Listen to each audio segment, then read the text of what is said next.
Hey everyone, Couch Investor back to another video for today. So let's talk about the hottest ticker symbol out there, AI, C3.ai. Last week, the stock soared. On Friday, it was up, around 25% or so for no good reason. Today, it's down close to 28%. Follow-up of Kerrisdale short report. They then sent a letter to the SEC. They want a check on the audit of the numbers that they mentioned during the latest earnings reports. We're going to go over the main points there. But for those of you that aren't familiar with this company, of course, this is the first time that I cover this company on this channel. Very, very hype related. But let's go back in time to when C3.ai was actually called C3 Energy. So C3.ai was originally founded in 2009 as C3 Energy with a focus on developing software solutions for the energy industry. The company's original software platform was designed to help utilities and energy companies analyze and manage their data more efficiently, with a particular emphasis on energy efficiency and sustainability. Over time, the company expanded its offering to include AI and machine learning capabilities, a bit like every other software company out there.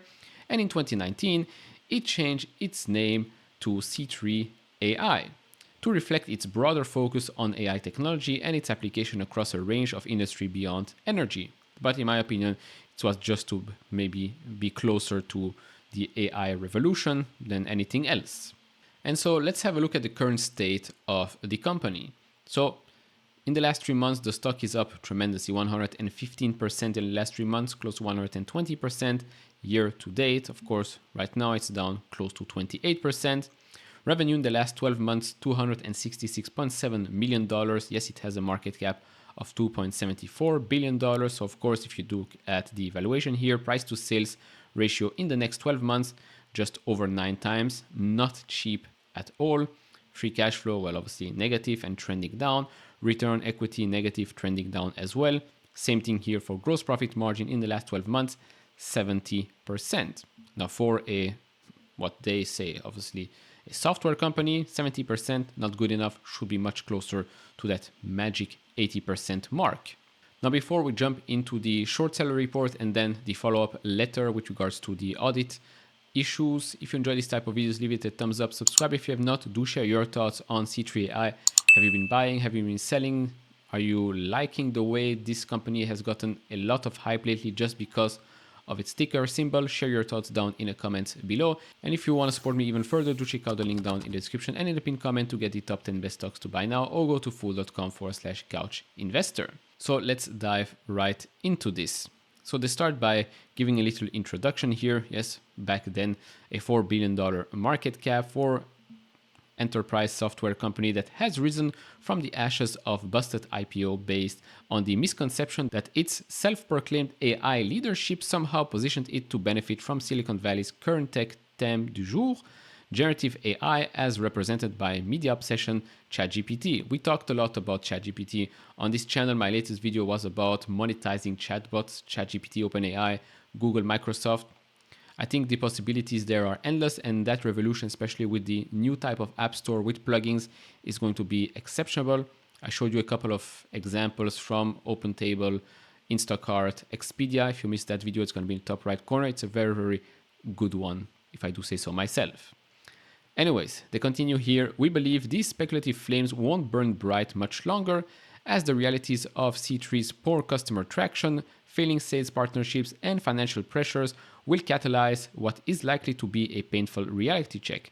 Now, yes, they did beat on earnings per share and revenue in the last quarter, but to be honest, it wasn't such a great report. We're going to have a look at that in just a bit. But first, again, they reiterate here, this is the first time that C3 has sought to write a hot investment team. The company was originally founded as C3 Energy to develop analytics solutions for public utilities, preparing for the emergence of cap and trade and smart grids, like we talked about before. Then in 2016, renamed the company to C3 Internet of Things, and then, as we said before, 2019, C3.ai. They continue by saying here that generative AI will do nothing to change the business or financial trajectory of C3 anytime soon. Yet C3 faces numerous more serious near-term challenges. The company sells an expensive trailing edge, and difficult to implement solution that is losing out to a plethora of alternative solutions. They did compare it to the others, Databricks, Snowflake, etc., which we're going to have a look at that right now.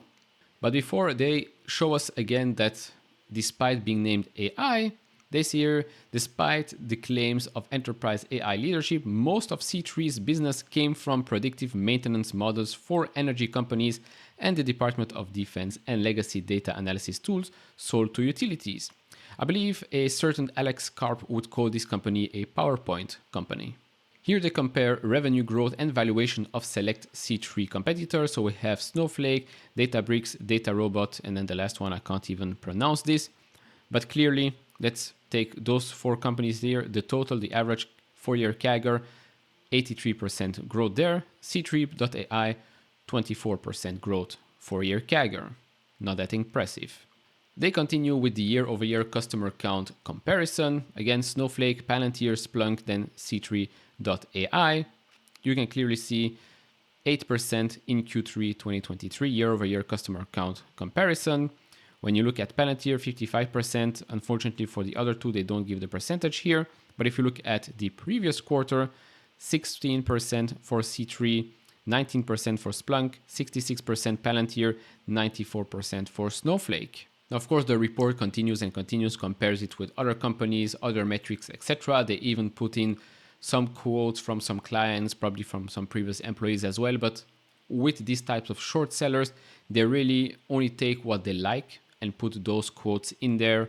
So every time I see a short seller like we've seen with Block, for example, Hindenburg Research, every time I see, oh, former employee or client or whatnot, and there's just one quote without much context, I don't really pay too much attention to that. But to the financial metrics and the comparison to other companies, of course, you have to pay attention. And of course, when you add the AI, name to your company's name, you change it from energy to Internet of Things, which was already a move to follow the hype. And then from that to AI, you also go public with the ticker symbol AI. Of course, this has been bound to get a lot of attention. So there is that. Now, before we go into the next step, quick reminder of what happened in Q3. So a quote here from, or comment here from the CEO: as we enter Q4 fiscal year 2023, we are seeing tailwinds from improved business optimism and increased interest in applying C3.ai solutions to address an increasing range of application across a broad range of industries. The overall business sentiment appears to be improving. This is a dramatic change from what we experienced in mid-2022. He says here we will remain on track to become cash positive and non-GAAP profitable by the end of fiscal year 2024, so we still have over a year. The results speak for themselves. Well, I wouldn't go as far as to say that this was an impressive quarter, to be honest. Because if we go down and you look at revenue, right? Revenue basically 2022, 2023 for the months ending, so this quarter, it's down. 9 months ending, it's up. But gross profit down both terms, right? Then if you look at total operating expenses, increased quite a lot. So, I mean, the results speak for themselves. Yes, I do agree, but not the way you're thinking. All right, and now the letter here. So they say here, my name is this, and that, I'm writing to bring to your attention serious accounting and disclosure issues at your client C3.ai Inc., a publicly listed technology company based in Redwood. I believe these allegations deserve the immediate attention of Deloitte and Touche, or something like that, as well as the Securities and Exchange Commission, or the SEC. You will soon begin preparing the audited financial statements of C3.ai for the fiscal year ending April 30th, 2023. Please examine the contents of this letter as you engage in your review to ensure that the company cannot use fraudulent accounting conventions to mislead investors and damage the integrity of the public markets. So they say here, in our opinion, C3.ai has utilized highly aggressive accounting to inflate its income statement metrics in order to meet sell-side analyst estimates for revenue and certain profit metrics, and to conceal significant deterioration in its underlying operations.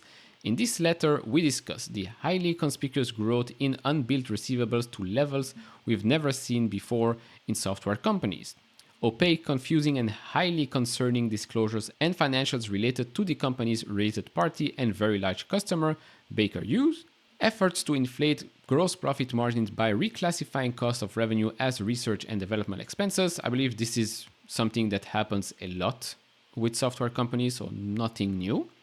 Classifications, and by the way, saying nothing new is not justifying it, just making it clear.